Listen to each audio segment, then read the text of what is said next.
Assalamualaikum dan hai semua. Okey, di video kali ini saya akan tunjukkan cara dapatkan challenge code BSNsecure. Challenge code digunakan untuk meluluskan atau mengesahkan transaksi sekiranya anda tidak menerima notifikasi BSNsecure atau BSNsecure dah expired. Ataupun masalah lain anda dah klik approve tapi duit dalam akaun BSN tidak ditolak. Jom saya tunjukkan caranya. Okey, step pertama seperti biasa, anda perlu ke website Mybsn. Masukkan username, klik login.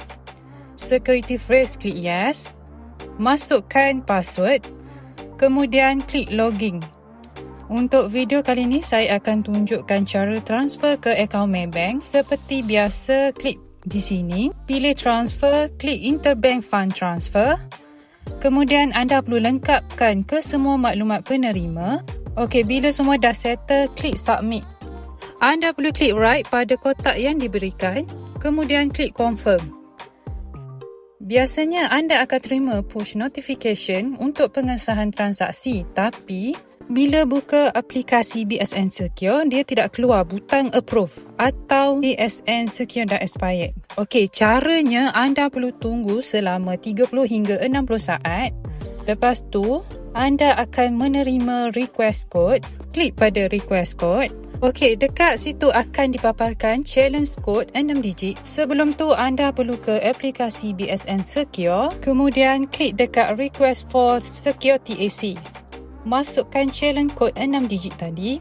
Klik request TAC. Nombor TAC ini anda perlu masuk ke page MyBSN. Step ni anda perlu cepat sebab anda hanya diberi masa 30 saat. Kalau lebih dari itu, secure code expired dan anda perlu lakukan semula.